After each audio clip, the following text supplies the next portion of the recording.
एक छोटी सी बात कह दें। श्री जीव गोस्वामी जी महाराज ने श्रीमद् भागवत की जो क्रम संदर्भ नाम की टीका लिखी,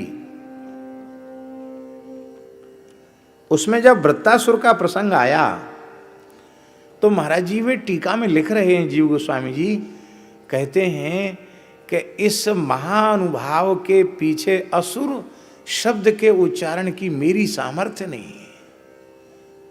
वृत्तासुर मैं कैसे असुर कहूं? तो वे कह रहे हैं कि यहां से आगे मैं बोलूंगा पर असुर शब्द नहीं लगाऊंगा।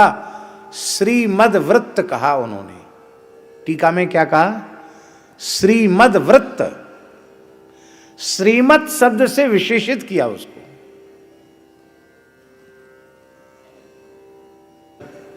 कैलाश के ऊपर गया और भगवान शिव जगदम्बा भगवती पराम्बा पार्वती जी को अपनी अंक में वामांक में विराजमान करके श्री सनकादिक श्री नारदादिक जीवन मुक्त महापुरुषों को तत्व का उपदेश कर रहे थे। अंक में पार्वती है, नारद जी वहीं बैठे हैं, गुरु जी चित्रकेतु के। देखो तो सही, संसारी पुरुष भी हो सकता है एकांत क्षण में अपनी पत्नी को अंक में बिठाते हों, पर ये ब्रह्मर्षियों की सभा में, इन विरक्तों की परमहंसों की सभा में अपनी अंक में अपनी अर्धांगिनी को बिठाए हुए हैं। कितने लज्जा रहित हैं, इनको लज्जा है ही नहीं। शंकर जी तो मुस्कुराए, बाहरे सिद्ध चेला है, गुरु महाराज बैठे हैं, सनकादिक भगवान बैठे हैं, उनके चित्त में कोई अंतर नहीं पड़ रहा है। और ये अच्छा, शंकर जी कुछ नहीं बोले, क्योंकि नागम प्रजेश बालानाम वर्णये नानुचिंतये, ये शंकर जी का स्वभाव है, प्रकृति है। पर पराम्बा भगवती सहन नहीं कर सकी। भला विश्व जी का तिरस्कार उनके सामने कोई कैसे? तेरे गुरु बैठे हैं, क्योंकि उसके वक्तव्य से प्रमाणित है। वो उतरा, उसने प्रणाम किया शिव जी को, पार्वती जी को प्रणाम किया, उसके मन में द्वेष नहीं है। प्रणाम करके बोला, कहा शापो कौन अनुग्रह। इतनी ऊंची बात सामान्य व्यक्ति नहीं कह सकता है। कहा शाप, शाप क्या है? कौन अनुग्रह, और अनुग्रह क्या है? कुछ नहीं है, क्योंकि सब कुछ भगवत लीला विधान है। मैं तो भगवान का उपकरण हूं। जो कुछ हुआ वो सब भगवत इच्छा से हुआ, लेकिन मेरी कठोर वाणी निकली और आपको पीड़ा पहुंची, मैं प्रणाम करता हूं।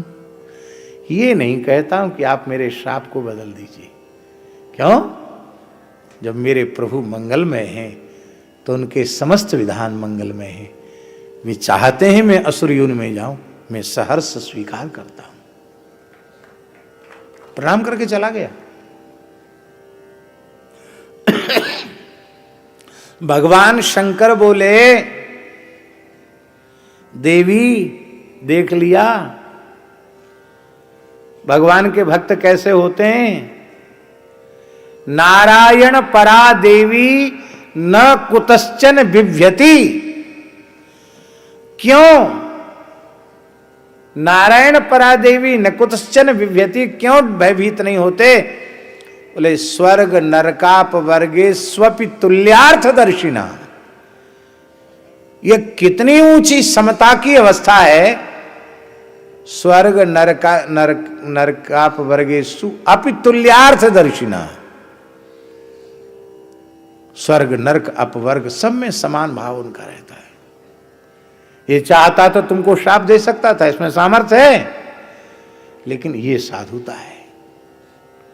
इसने श्राप नहीं दिया, ये राजी हो गया। पार्वती जी ने कहा मैं भक्तों की महिमा को प्रणाम करती हूं,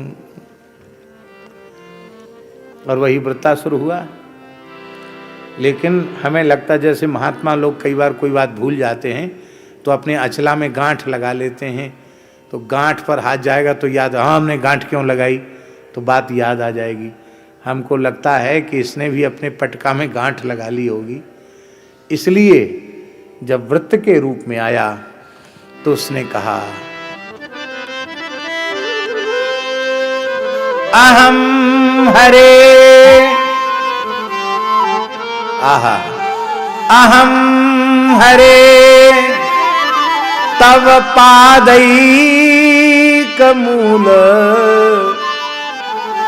दासानुदासो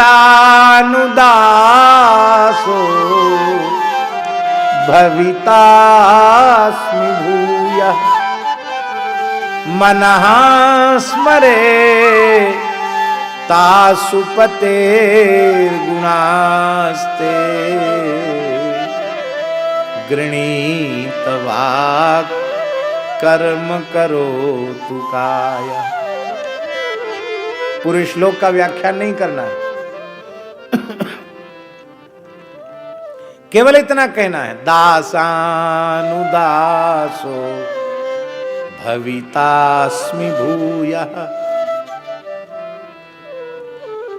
समझ में आई? दास तो बन के देख लिया, दास तो बन गए थे, पार्षद हो गए थे, निज सेवा में पहुंच गए थे, लेकिन दास बनने के बाद ही असुर बनना पड़ा। इसलिए दास बनने के बाद भी खतरा है, पर दासानुदास होने के बाद खतरा नहीं है। इसलिए ये है भक्त भक्ति। मद भक्ता नाम तु ये भक्ता ते में भक्त तमामता। और महाराज जी, भक्त यदि हम खुलकर कहें तो भक्त प्रीति ही भगवत प्रीति है। भक्त प्रीति ही भगवत प्रीति है, भक्त प्रेम ही भगवत प्रेम है, भक्त की उपासना ही भगवत उपासना है। क्योंकि तस्मिन् तज्जने भेदा भावात्।